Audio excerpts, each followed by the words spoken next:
1 minute.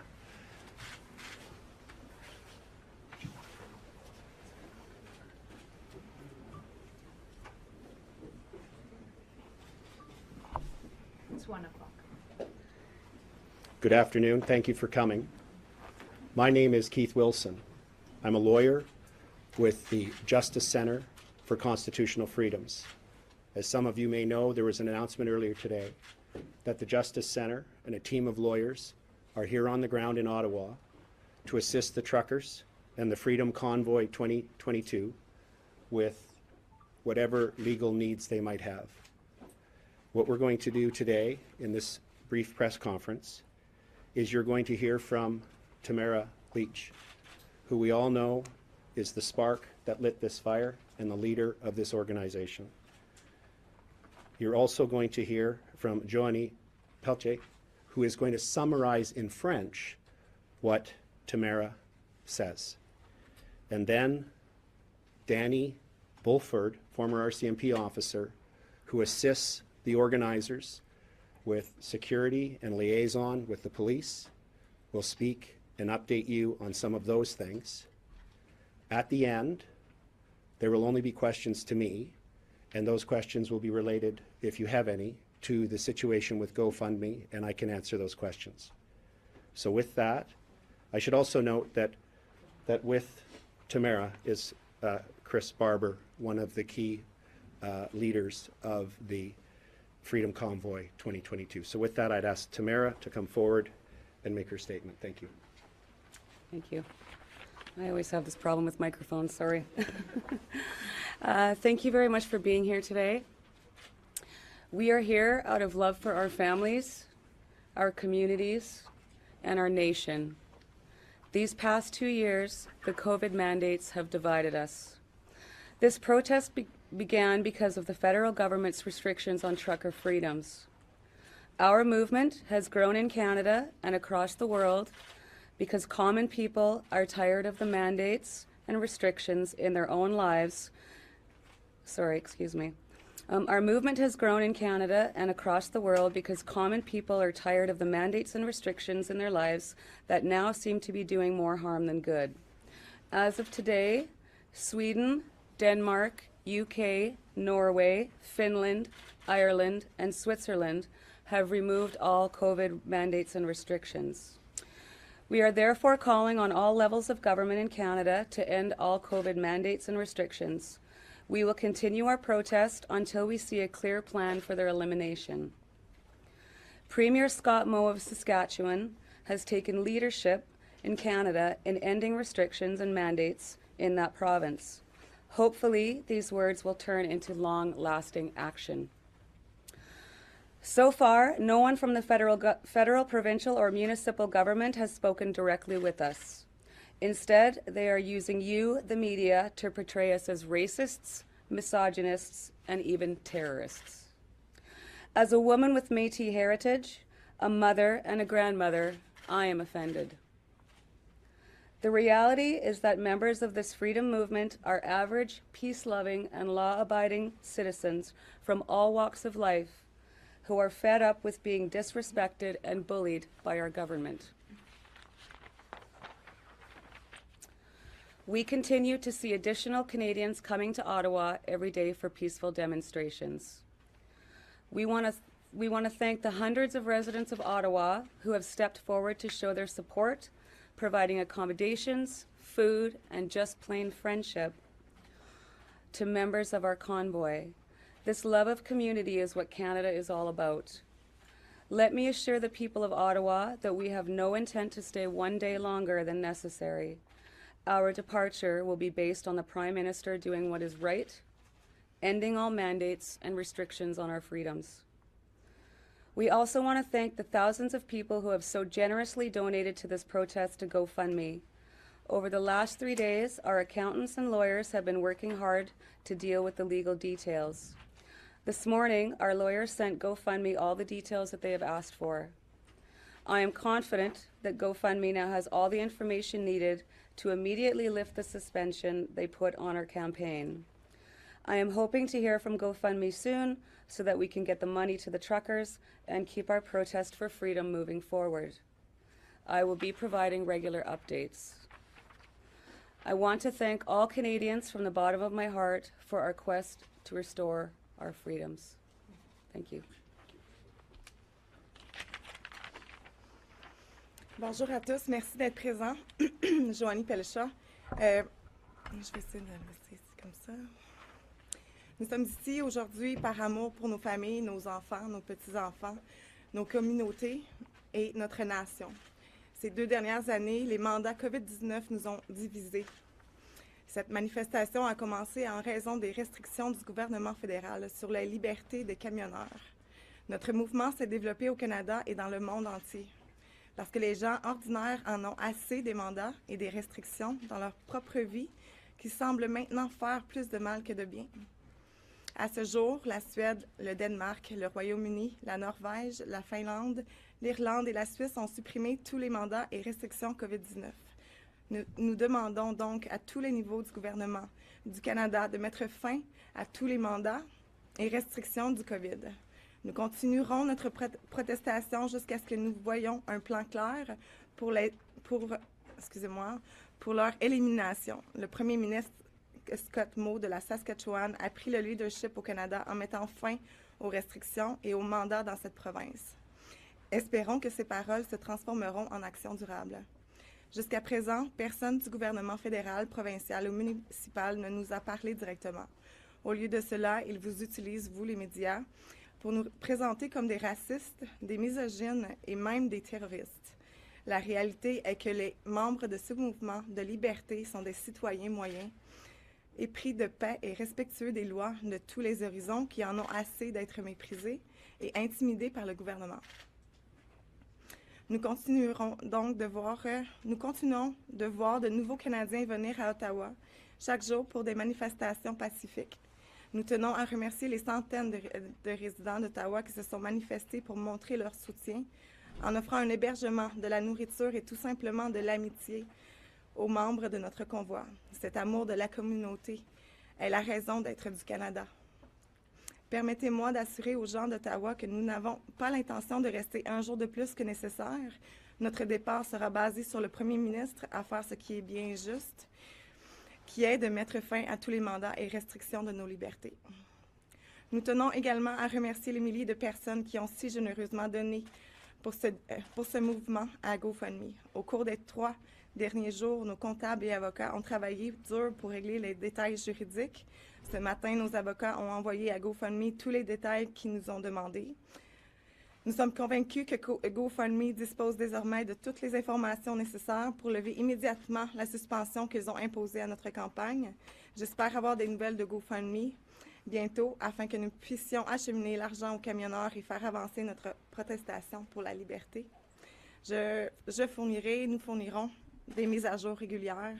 Je tiens à remercier tous les Canadiens du fond du cœur, sincèrement, pour notre quête visant à rétablir notre liberté. Merci.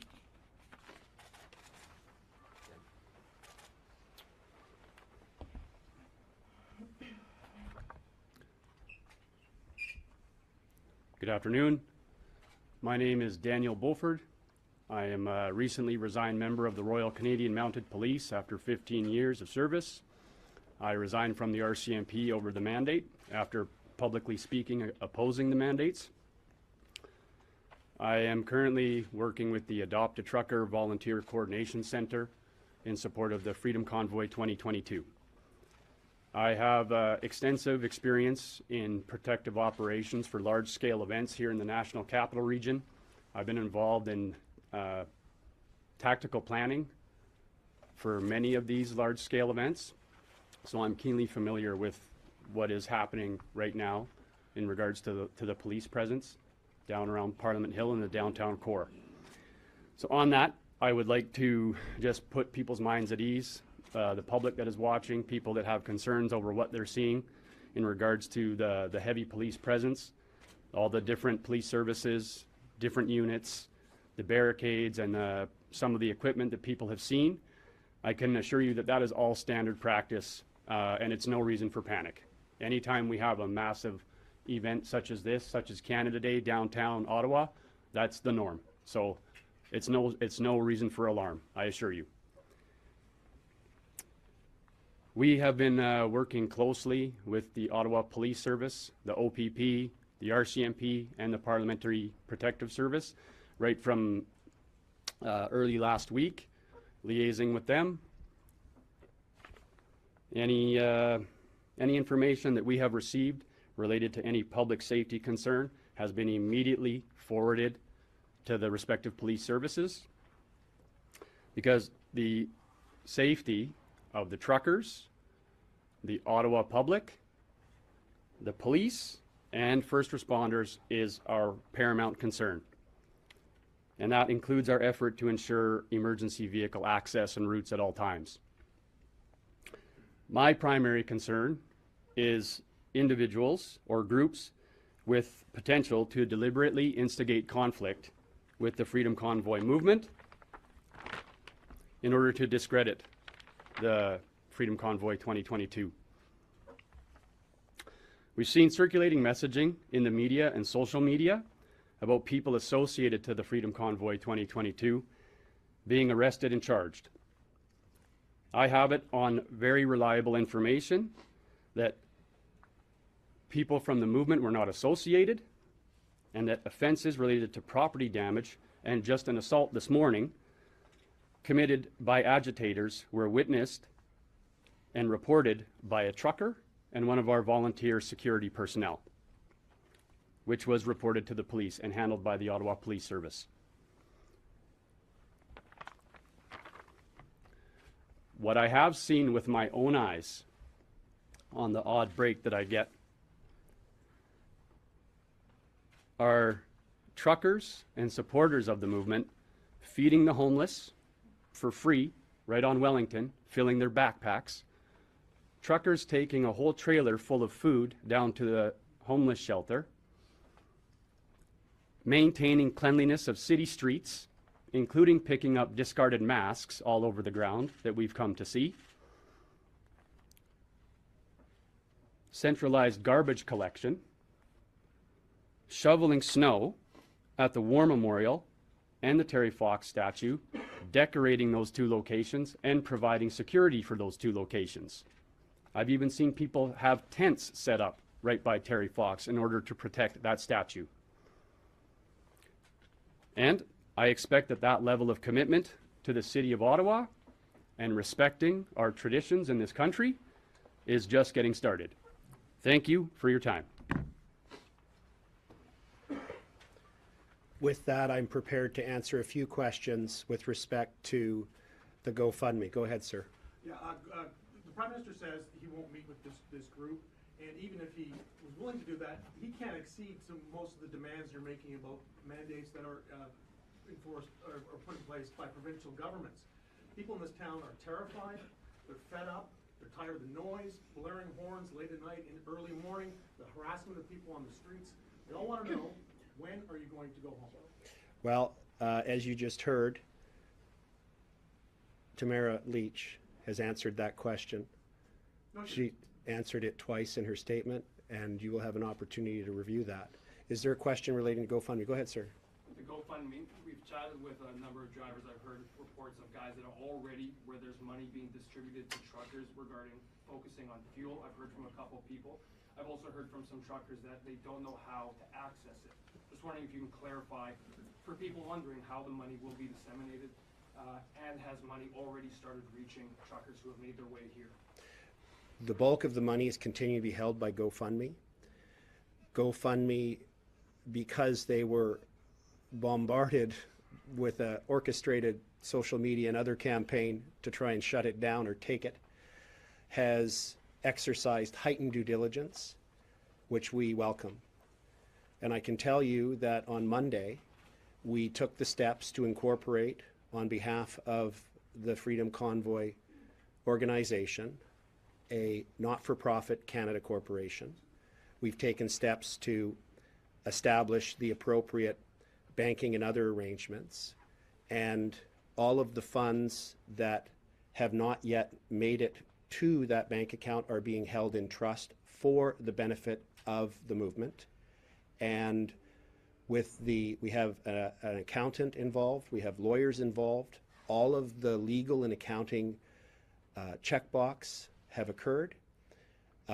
There's audit procedures and so on in place, which will allow GoFundMe to flow the funds that so many have donated. Once we reach the point where GoFundMe has released the funds, the corporate lawyer experts on the team, as well as the accountants, are currently refining the process for truckers and others who have been involved in the convoy and are here now to be reimbursed, and we will be communicating that to them so that they can make claims. Is there any? What do you have to say to the Ottawa resident? What do you have to say to this So, guy? To this guy we saw on Twitter? thank you very much for coming, and we've glad to have you come out today. Also, another question about the funding. Tamara Leach, are you still accepting donations to your bank account and your personal name? Ms. Leach, are you still accepting donations to your personal account? Everybody, be very, very, very cautious here. Let's restrain. Let everybody get out. There's no firearms. There's no firearms. It's all good. Okay. All right, let's make this orderly. As you guys can see, Let's make this orderly. If you have any questions from anybody, you can ask those questions outside. some questions. Okay? A lot of media in here, also major media isn't here. Certain groups, certain mainstreams have not been allowed in. All right. Conference is wrapped. Just want to let you guys know we asked that question about the GoFundMe. They gave some answers regarding it, saying that they are putting a team in place or have a team in place of lawyers. Again, those media that want to talk to specific people on the ground, you'll have an opportunity outside, okay? There are people here who have been involved in this process from the very beginning. You can interview them outside. This was harassment of 24 hours.